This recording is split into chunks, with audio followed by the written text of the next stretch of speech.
All right, let's talk about yoga, but I mean really talk about it. We're going to go way beyond the stretches and the poses you see in your average class.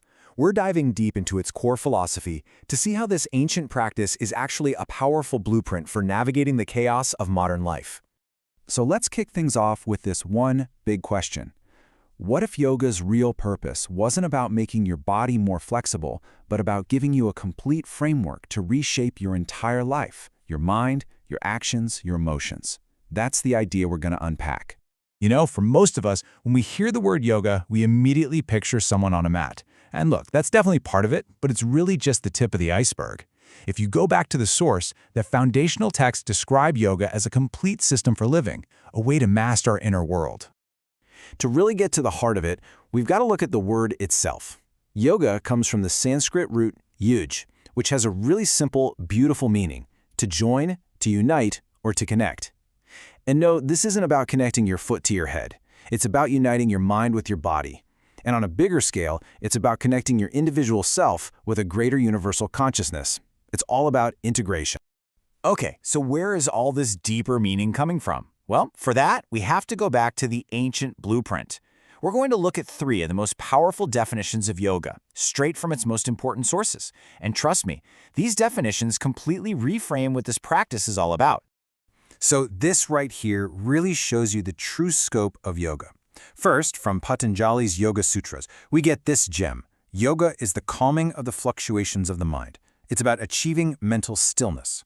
Then, the Bhagavad Gita gives us 2 incredible definitions: skill in action, which is all about how we do our work with focus and excellence, and equanimity, which is the ability to stay balanced no matter what life throws at you. So you see, mind, action, and emotion. That's the real territory of yoga.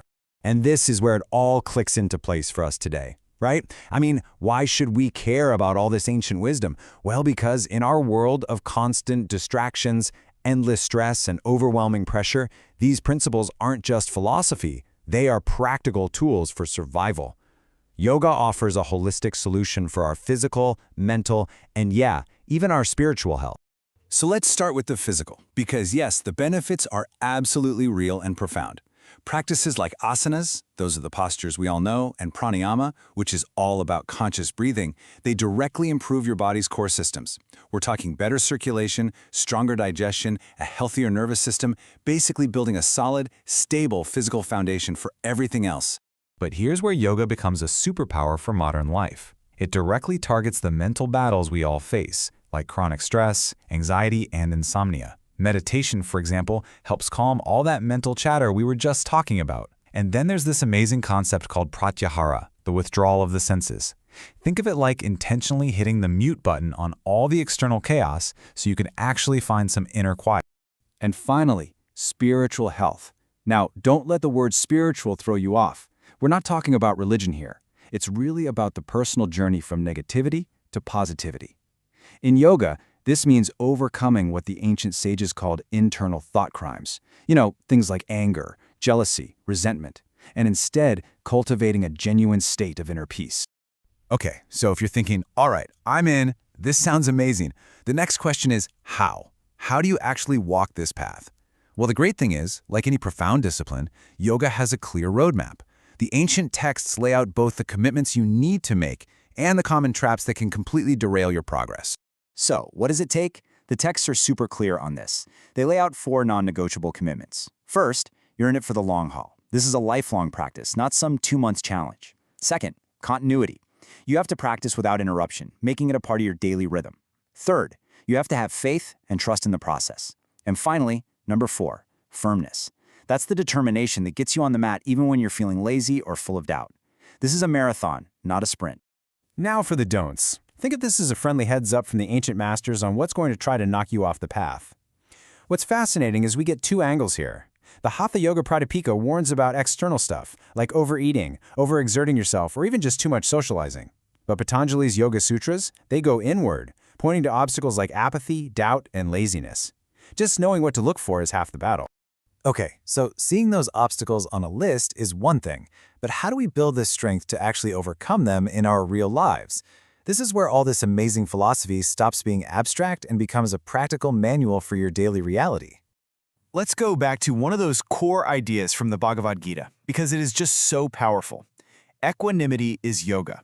This is probably one of the most practical and profound concepts in the whole practice. It's the art of keeping your inner balance no matter what's going on around you.